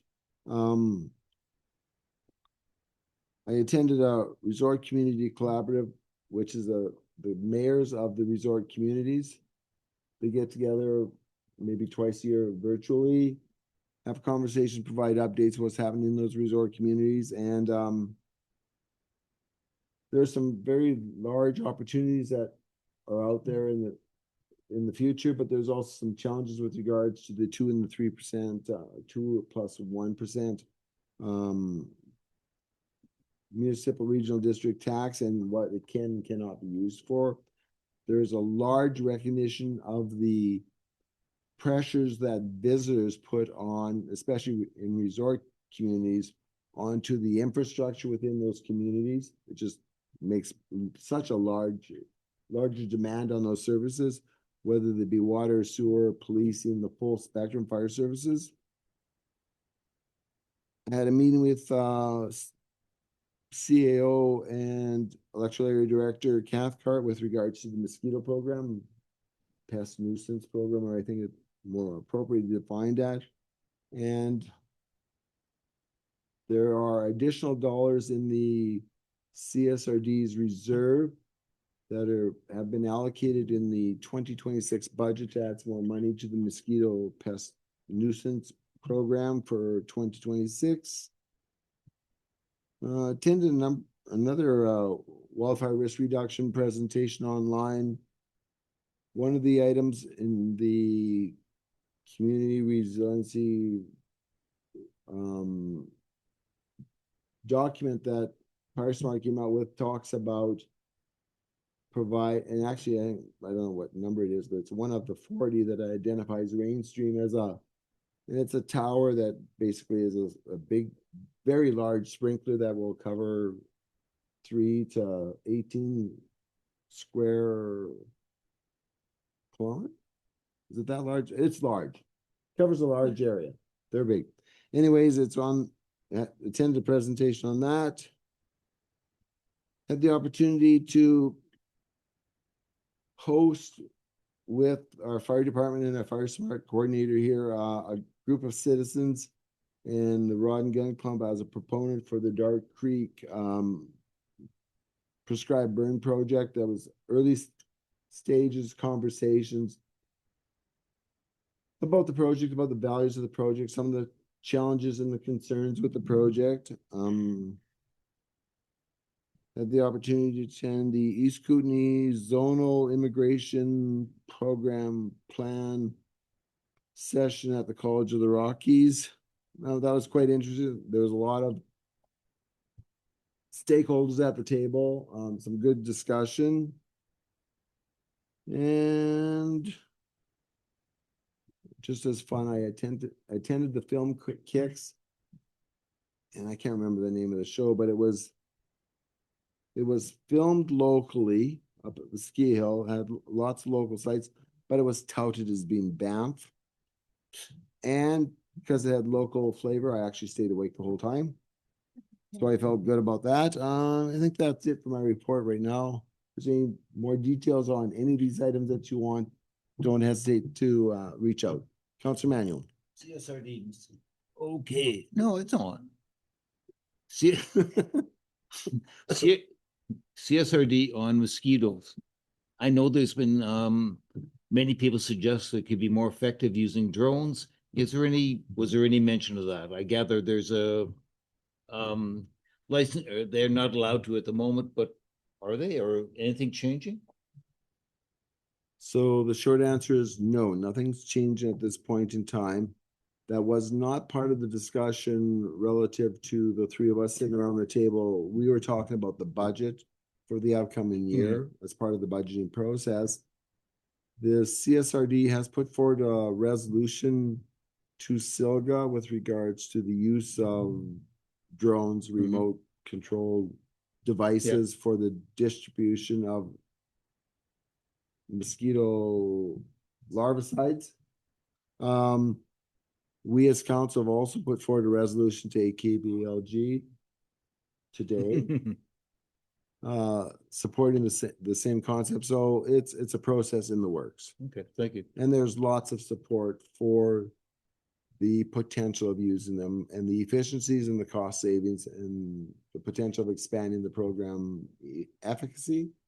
That's the right word, of the program. I believe there's a great deal of support in our community for anything which would reduce the amount of mosquitoes in the summer. But I also will be a realist, and I'll go back to the presentation that was presented by one of the contractor for the majority of the regional district. And basically they said, you can throw as much money as you want at that thing. They will take it, but it's not going to make that much of a difference. Just sometimes it just feels good to spend money. I don't know. With that, I think I'll move on. We got no reports from committees, reports from staff. We'll go on to the CAO's report. In the absence of Mr. Deniger, we have Mr. Cochran here. Yes, thank you, Your Worship. I've got a few items for council's information. Starting with corporate services and communications. Staff are working on the information, guidelines, forms, and communication to support implementation of the responsible pet ownership and animal control bylaw, which will come back to council for adoption on March 3rd.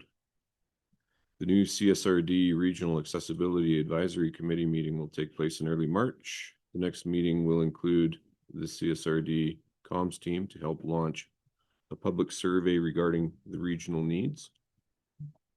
Under Public Works, I believe council's been made aware of this. Unfortunately, the town was unsuccessful with the Canada Housing and Infrastructure Fund grant application for Fifth Avenue South sanitary main improvements.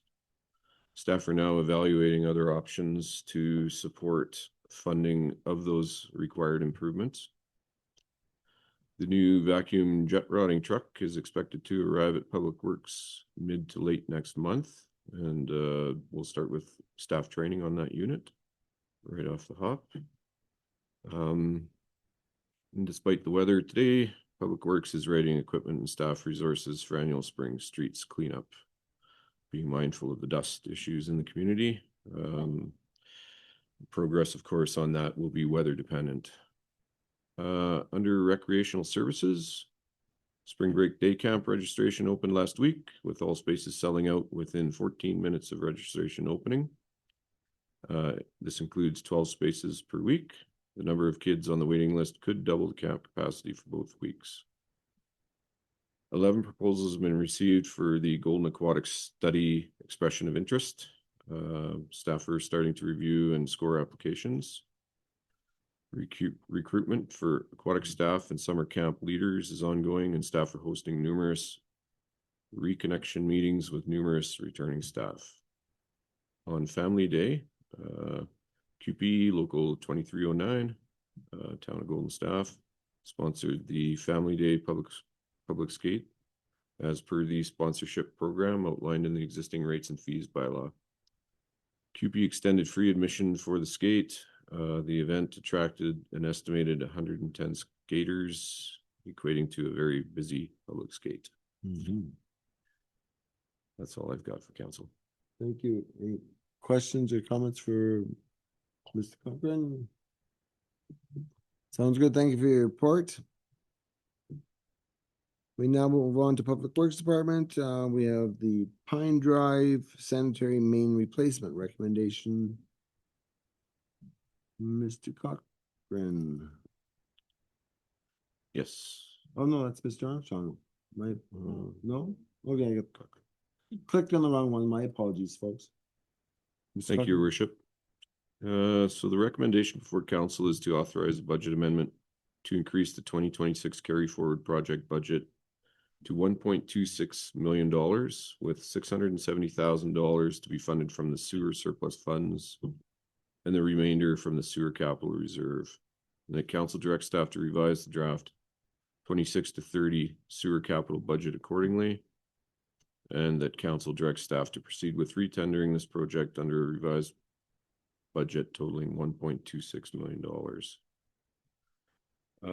To this staff report was attached a previous staff report from August of 2024, where options were presented to council. So council supported the option to strategically install a sanitary main paralleling Pine Drive that would relieve the overcapacity pipe issue we're experiencing on the bench and support additional growth on the north bench from all areas of the north bench. The amount budgeted for the work at the time was $690,000, and we're now carrying forward approximately $590,000 of that following design completion and tendering service. As mentioned previously to council, an invitation to tender was publicly posted. It closed in December of 2025. While we received 5 compliant proposals, all of them were significantly over budget. So the tender was canceled, allowing staff time to review the tendered project design, the cost estimate, and obtain a consultant's second opinion of probable cost based on the tender design and also discuss the project with the contractor, subject matter expert, one of the proponents that bid on the project originally. So from 2024 moving forward, in April of 25, a Class A estimate was prepared by our consultant that was well short of the mark, based on market response. Staff asked a second consultant to also estimate the project based on the issued for tender design, coming up significantly short again. One of the items associated with the tender call were we invited pricing for two sizes of pipe, being 250 millimeter sanitary sewer and 300 millimeter sanitary sewer. Based on the expected life of the pipe, staff feel it'd be better to proceed with 300 millimeter pipe, allowing for additional development to be supported, additional growth. In speaking to the consultant, the contractor, some issues that came up with respect to the pricing and the design were that the approximate 400 meter project is designed to be constructed in a fairly narrow corridor. There's a parallel water main. So the contractor indicated that for at least half of that project, they'd be using a cage to construct, which would slow down the construction significantly.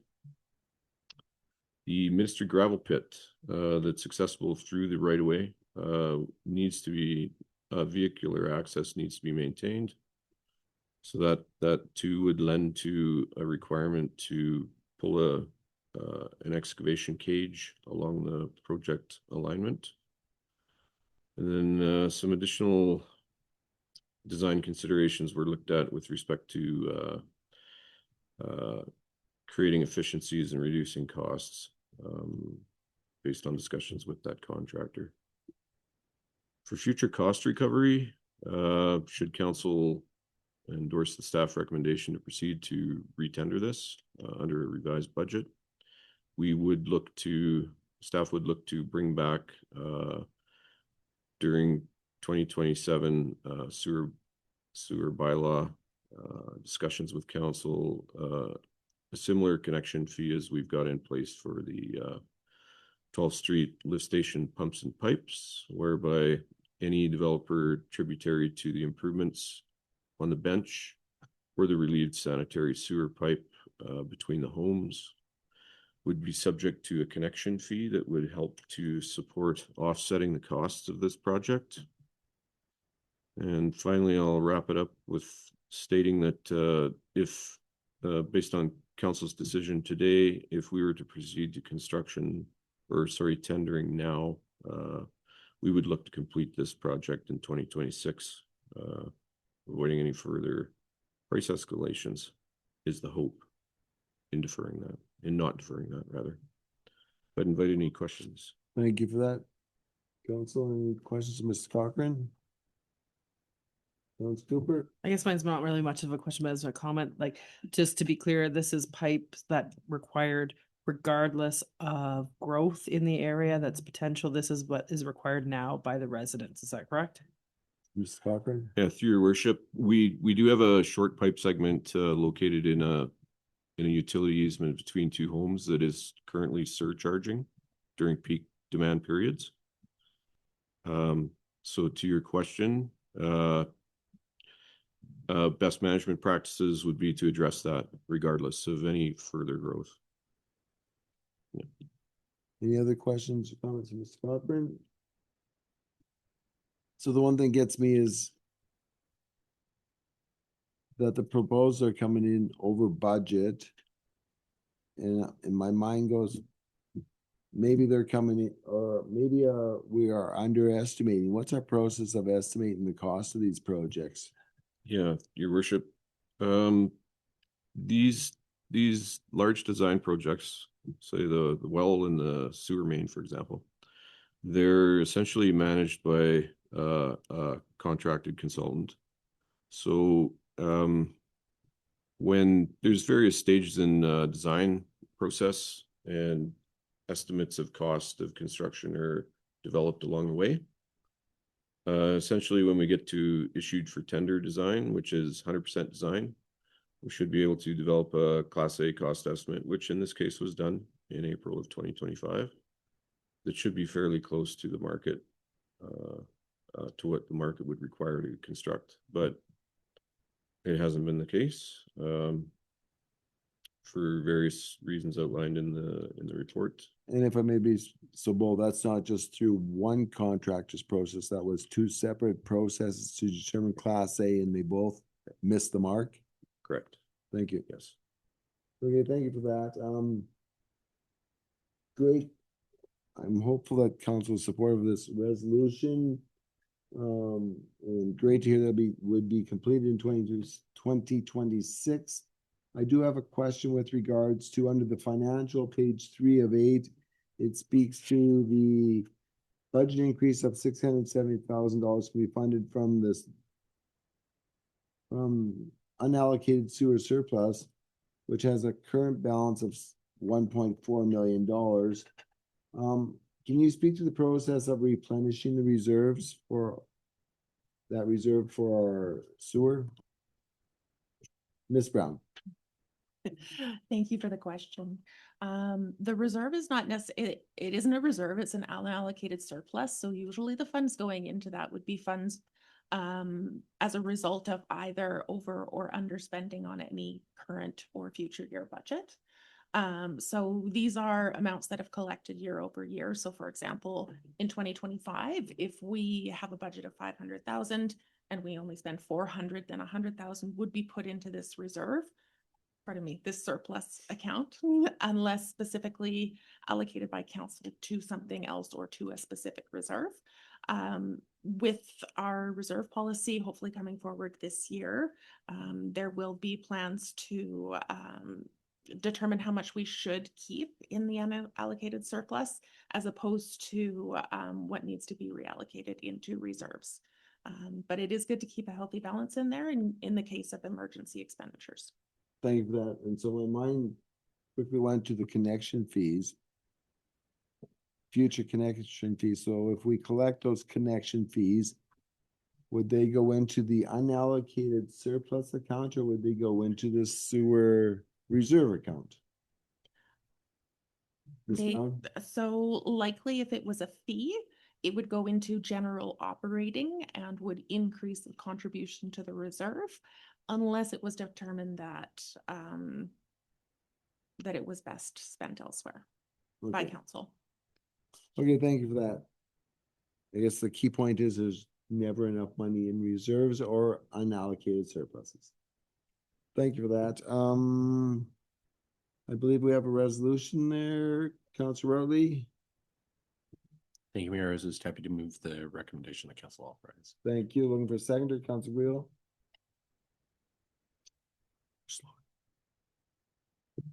Any further discussion on the resolution that's on the floor? Seeing here none, all those in favor?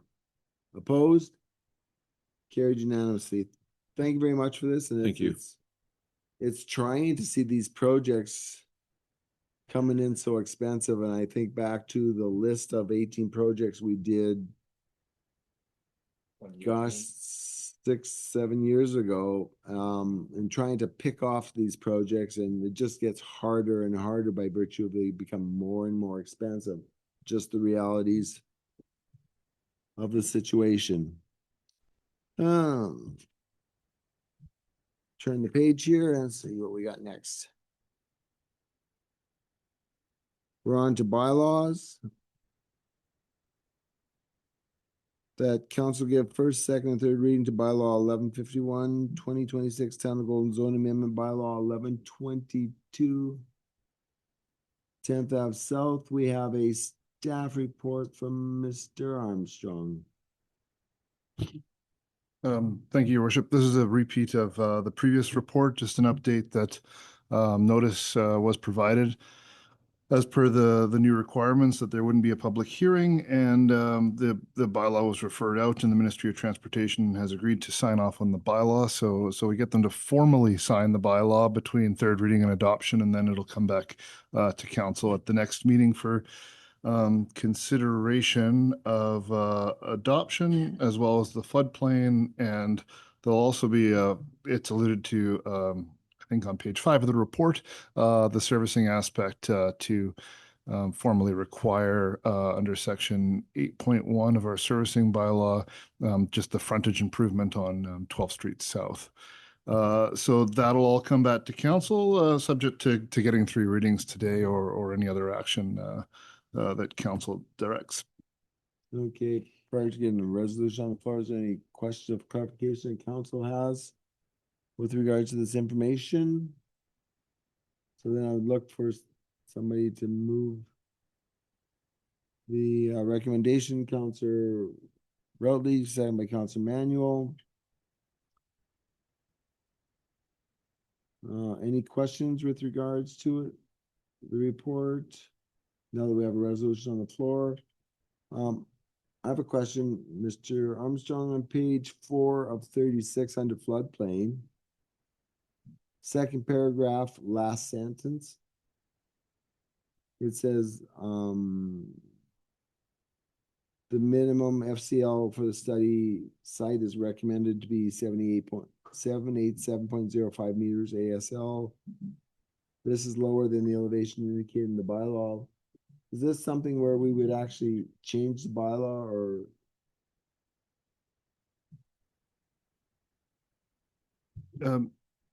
It would be great to have an updated floodplain bylaw. Since the floodplain bylaw was created, it was created using maps from the late 70s in 1995. Since then, we've had 2 updated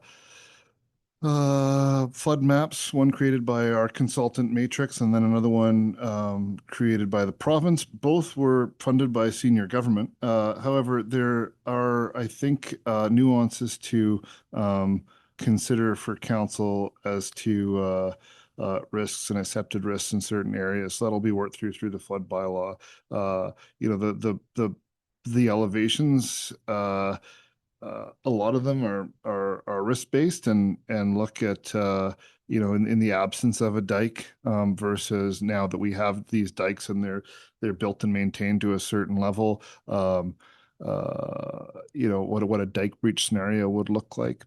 Also, the latest floodplain report, it's great. It looked at some ice jamming elevation information. So we have all this new information, and you know, when we're talking about being 4 blocks south of the river, you know, water would dissipate by that point.